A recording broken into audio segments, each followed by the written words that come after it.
Welcome back to the Philip DeFranco Show. You daily dive into the news. It is Wednesday. There is a lot to talk about. And in fact, you're getting a double dose today. You're getting this, and I just uploaded episode 2 of my brand new podcast, Crashing Out, where explained in the title, I crashed out about some things that do and do not matter. Apparently, Taylor Swift's new album, it's her MAGA coming out party. So after this video, definitely check it out. Links, of course, in the description. But we really do have so much we need to talk about today, starting with this. Let's talk about this Hasan Piker controversy and backlash. Because while Hasan, who's a political commentator, often pops up into the news over a political take, this time he was trending everywhere over this clip. But it is emblematic of all of America's much more consequential violence, okay?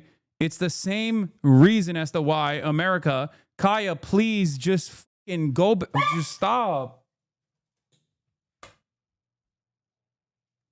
Jesus Christ, what are you doing? You're being such a baby. It's that sudden yelp after Hasan seems to reach off camera. It's led many to claim that he was using a shock collar against his dog, or with many also now demanding that Twitch ban him. And then to back up these claims, you've had people pointing to things such as zooming in on the collar and saying it's not a normal one. With other big streamers in the space like XQC looking at old footage that apparently showed the collar blinking. Others have also gone further back to find old clips of Hasan admitting that he owns a shock collar. So this also, as you had many noting in the clip, he says, my old roommate wanted to use a shock collar for Fish and his dogs. For Fish and his dogs barking. I couldn't do it. I have it still. I bought it. They are incredibly effective. But then also, in addition to that, some of the clips that people found, they're not necessarily about a shock collar per se, but instead how tight the collar is. And now it's mainstream. I love her. I think her collar's too tight. Well, it's here we can.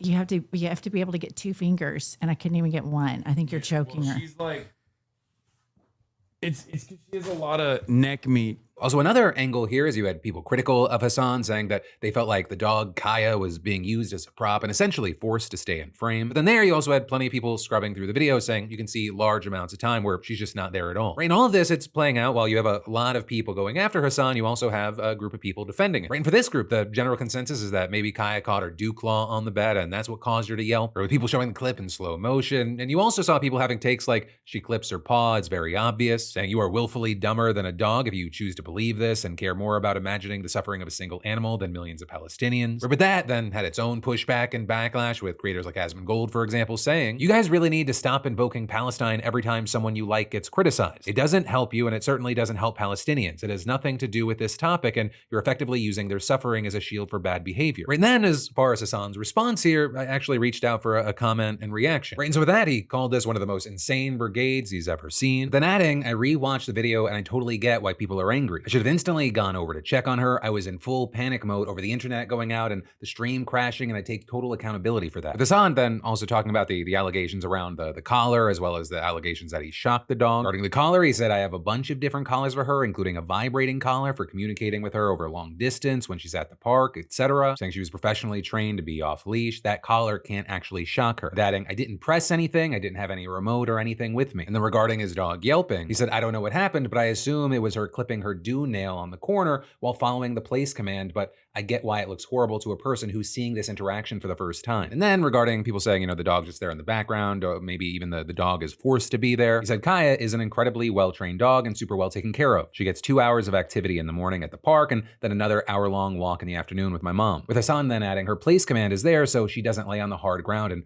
hurt her joints as a big dog, but she is free to do whatever. And saying people have been sequencing minor infractions to make up their own insane narratives about this. And adding, anyone that knows me or has been around me can vouch for how I spend every waking moment with my dog and how much I love her and take care of her. But ultimately, that's where we are right now. And I'd really love to know your thoughts, because depending on where you go online, very, very different reactions. What are your thoughts, your opinions, and your reactions here? But then next up in the news, well, Donald Trump now wants to lock up Democratic leaders in Chicago. Or with Trump writing this morning that Chicago Mayor Brandon Johnson should be in jail for failing to protect ICE officers, Governor Pritzker also. And this is coming as Texas National Guard troops have now arrived in Illinois after Trump authorized their deployment, which is just the latest escalation and stage of Trump sending the National Guard to cities with liberal leadership, claiming often without evidence that they are lawless, violent, and dealing with escalation escalating crime. Trump has also specifically compared Chicago to a war zone, but you have J.B. Pritzker saying that if the city's a war zone, it's the fault of the Trump administration and federal agents, with him telling CNN earlier this week. They're raiding neighborhoods where instead of going after the bad guys, they're just picking up people who are brown and black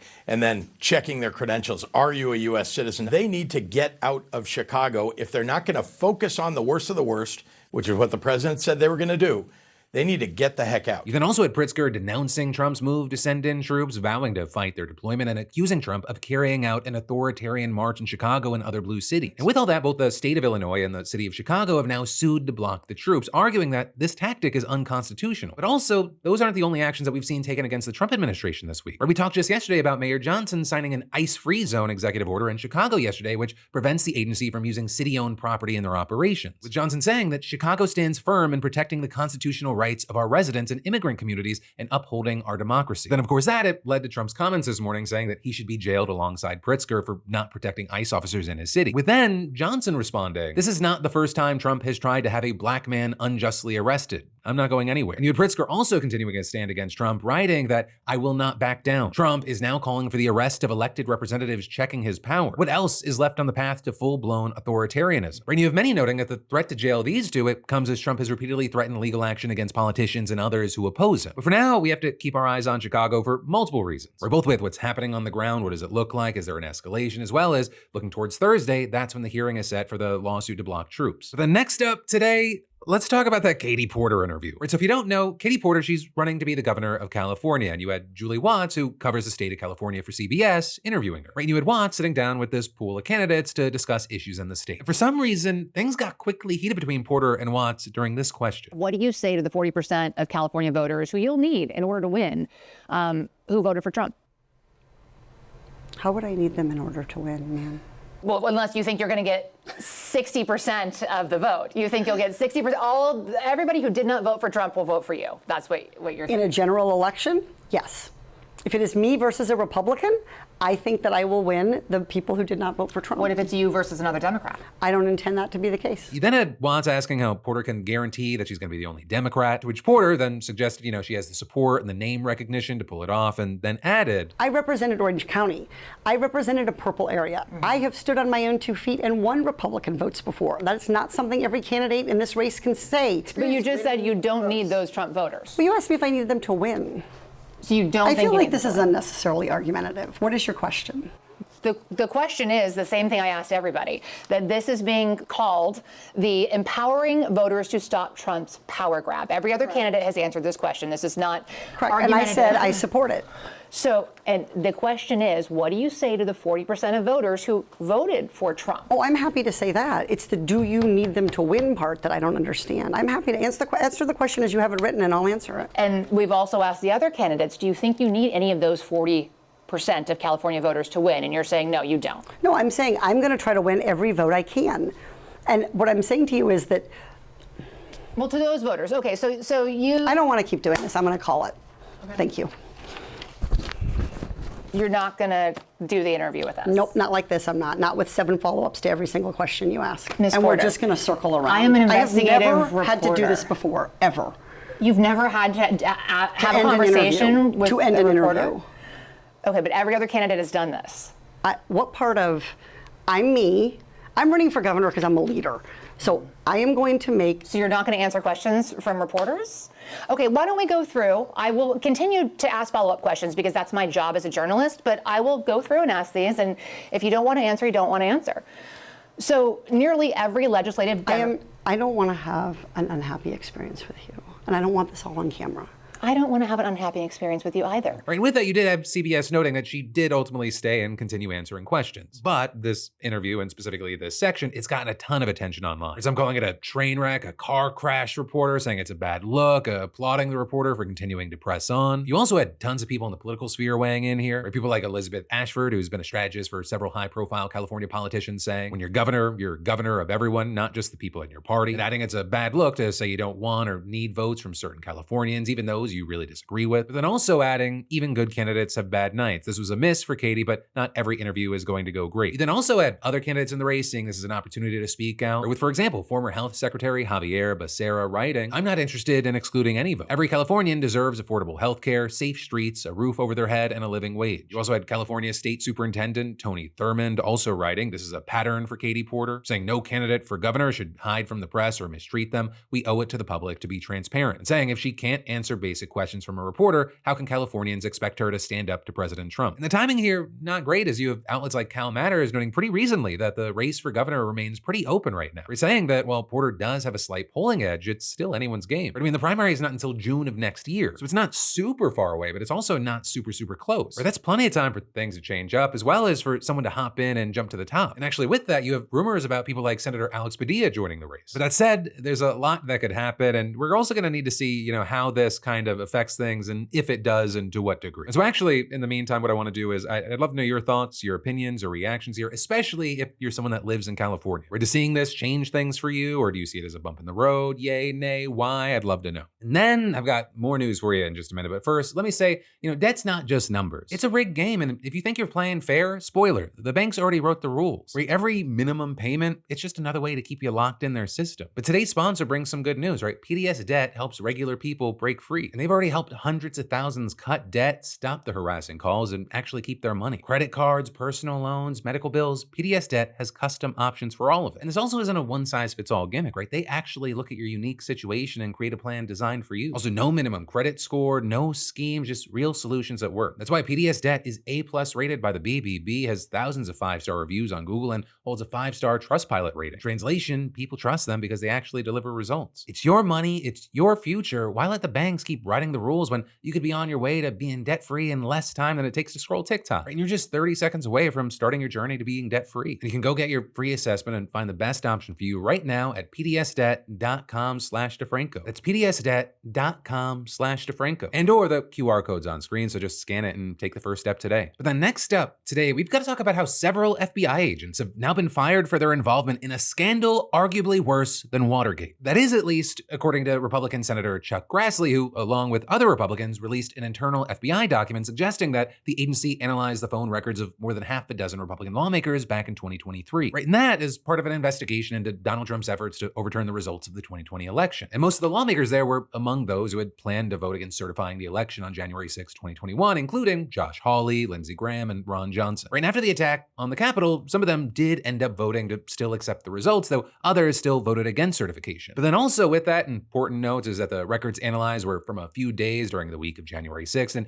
they only enabled investigators to see basic information about the date and the time of the calls, not the content of the communications. Though the specifics there, it didn't stop Josh Hawley from falsely claiming yesterday that the FBI document showed that agents had actually engaged in wiretapping. Right, and that is, these records were obtained through a subpoena authorized by a grand jury, according to the senators who released the document. Now, with all this, there's been no solid evidence that the Biden White House actually influenced the investigation. Right, in the name of avoiding any kind of interference, former Attorney General Merrick Garland actually appointed Jack Smith as a special prosecutor to oversee criminal investigations into Trump back in 2022. And while the Supreme Court eventually ruled that presidents have immunity for certain acts while in office, leading to cases against Trump to be dismissed at Smith's request, Smith did release his final report in January, with Smith writing that, quote, nobody within the Department of Justice ever sought to interfere with or improperly influence his prosecutorial decision-making, as well as noting that he believed that the evidence would have been sufficient to obtain a conviction. But despite all that, you have Republicans using the phone records to argue that the Biden administration had politicized the department. And that brings us to Grassley saying that the weaponization by federal law enforcement under Biden was arguably worse than Watergate. Right, and then you had Trump himself writing on social media, deranged Jack Smith got caught with his hand in the cookie jar, a real sleazebag. Right, and then along with FBI Director Kash Patel repeating the claim that the Biden administration had weaponized law enforcement against the American people, he added that they had fired those who acted unethically, dismantled the agency group tasked with investigating public corruption that had been involved, and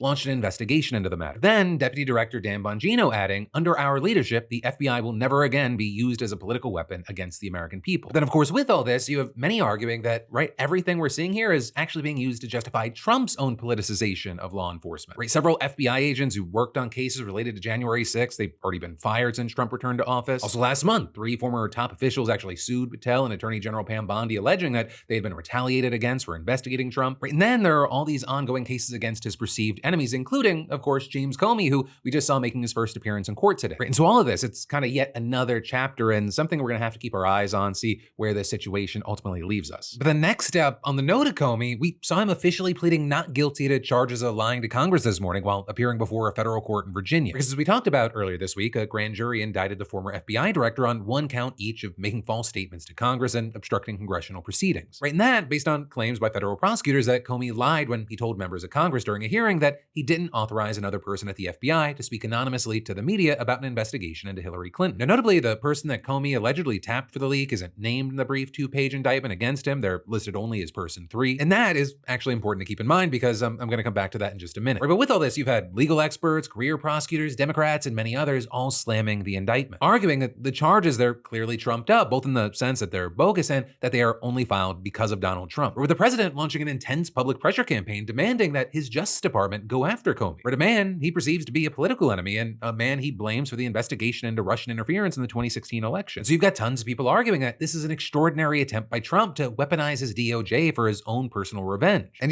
there's a long list of reasons to back up that claim. Right? Like the fact that the U.S. Attorney for the Eastern District of Virginia, who Trump himself had literally appointed earlier this year, they declined to prosecute Comey after career prosecutors reinvestigated the allegations. Or also, how Trump was only able to get an indictment because he forced the attorney out just days before the deadline to charge Comey and installed his own personal lawyer, Lindsay Halligan. Right? And Halligan's a loyalist who has zero experience as a prosecutor, but who was willing to bring the indictment before a grand jury, even though career prosecutors in Virginia who reviewed the case had advised her not to, arguing that there just wasn't enough evidence to support the charges. And then there's the fact that Halligan barely got this past a grand jury, with just 14 of the 23 jurors reportedly voting that there was probable cause to charge Comey. And then also in the last few days, there have been 2 separate reports from ABC News that appear to cast even more doubt on the indictment. Right, the other day, you reportedly had sources telling them about an absolute bombshell from John Durham, the ex-special counsel who Trump himself appointed during his first term to investigate the origins of the Russia probe. And specifically, the sources said that Durham told Halligan's team of prosecutors in Virginia he was unable to find evidence that would support false statements or obstruction charges against Comey. But also, it wasn't just Durham. A separate team of DC prosecutors who investigated Comey for years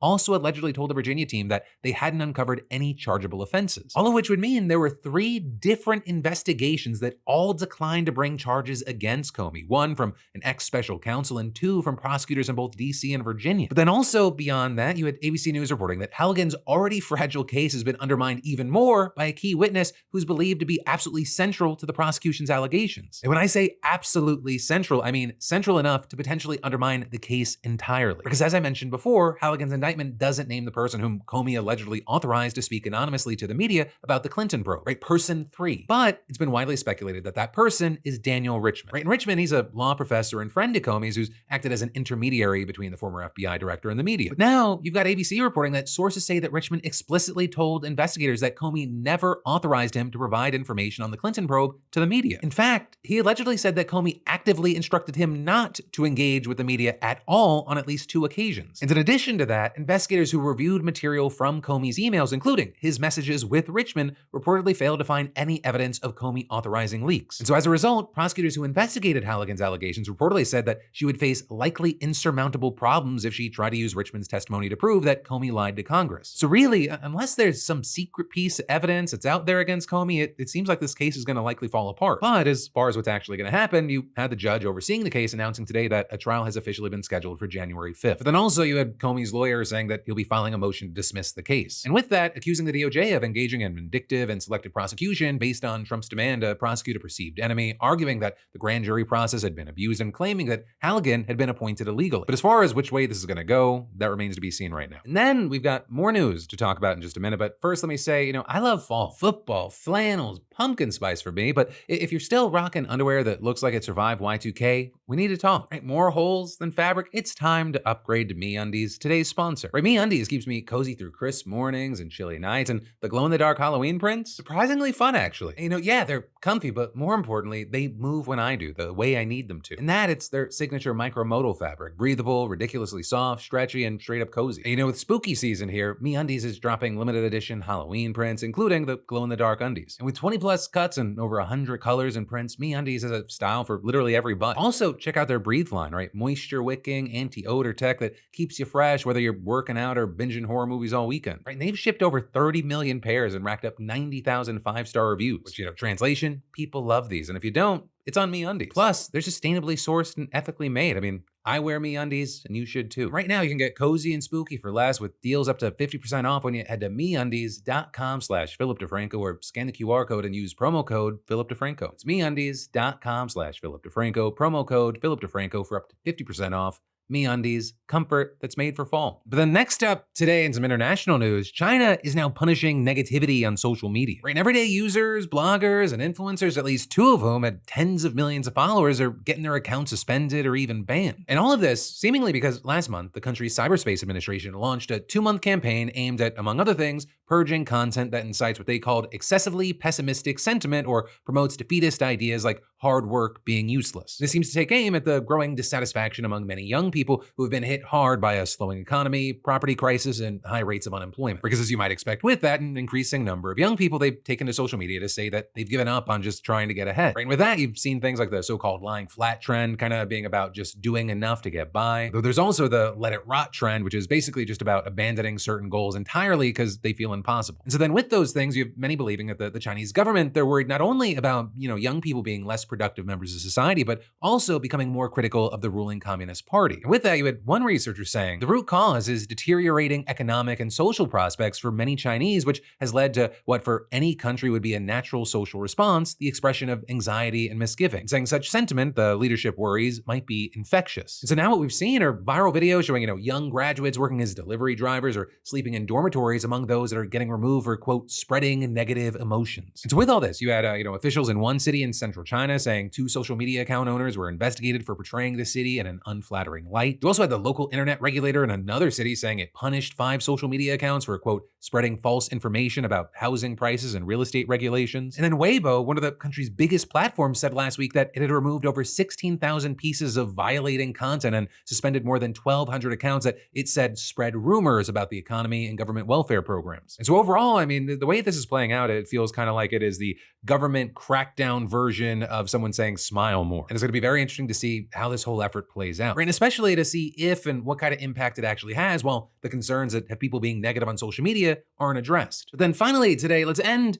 on a light note. Let's end with a congratulations and one more thing. Starting with a big congrats to Mark B, who just scored SeatGeek's weekly prize and is using that to hit up the All Things Go festival in DC. And for the rest of y'all, that's right, SeatGeek is still giving away $500 a week in tickets, and you should definitely enter today if you haven't already. I mean, you could be the next winner and snag $500 towards seeing your favorite artist, sporting event, or play. I mean, there's like over 70,000 events to choose from. And all you gotta do is add code DeFranco to your SeatGeek app profile for a chance at the weekly $500 prize, no purchase necessary. So, get in on it. I think it's a no-brainer. But that brings us to the final thing today, and that is just a snippet of me crashing out. Because, well, in episode 2, we dove into just so much, which is part of me that felt like I needed to vent a little about this Taylor Swift MAGA controversy. And this is just a small piece of a larger conversation. I'm crashing out because apparently, about things that matter and things that don't matter, one of the things I would say that does not matter is that apparently Taylor Swift's new album, The Life of a Showgirl, it's her MAGA coming out party that this is her MAGA anthem that she's just released. There's a growing voice online that is saying this, and it is mind-bogglingly stupid. And I know I'm gonna get shit for that because I'm talking about an area of the internet right now that is run by cults, and then just some people in the middle that kind of just listen to music. There's people that love everything Taylor Swift. She can't do anything wrong. And then fuck Taylor Swift. Everything she does is trash or has some incendiary motive. And hey, I want to say, I understand when you're a songy, thoughtful poet / a Zodiac killer, riddle maker, clue lever, that you're fostering an environment where everyone's going to dissect every single thing to the craziest degree, and they are going to find things that are breadcrumbs that you left, and then they're also going to find things that just aren't there, and they're gonna push along with whatever they want to think or whatever kind of works.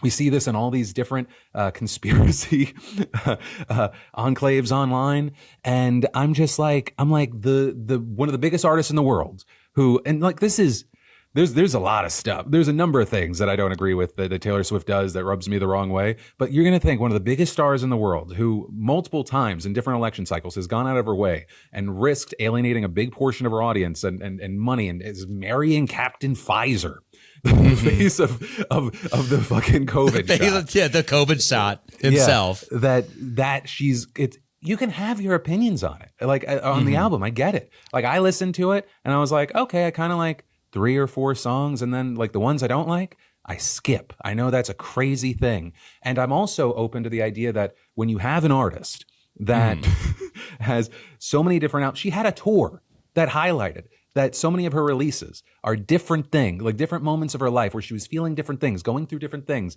and even that concept, it's not gonna hit every single person the right way the first time. I know so many people that are talking about like they don't like this album, but then they'll also concede that they didn't like a certain album, and then they went through a different period of their life, and all of a sudden they went back and they loved it. Great, that's cool. But like this has become too big of the news cycle, even though it's probably going to be the thumbnail of when it's like the 187th most important thing that's happening right now. Well, can I tell you, Phil? First thing. I am shocked. I am shocked that you like 3 or 4. I only liked like 1 song, I think, when I listened to the whole album. I listened to it last night. You're just listening to Wood on loop. You're like, yes. I was like, give me more New Heights of Manhood, okay? Well, it brings us to the end of this video. Of course, you've got even more just a click away. You've got the full 80-minute episode of Crashing Out that just came out. I really highly recommend it. And/or you've got the newest Philip DeFranco show you haven't seen yet right here. And I've also got links to both on Spotify, Apple Podcasts, and YouTube in the description down below. But no matter what you do, let me just say thank you for watching. I love yo faces, and I'll see you right back here tomorrow.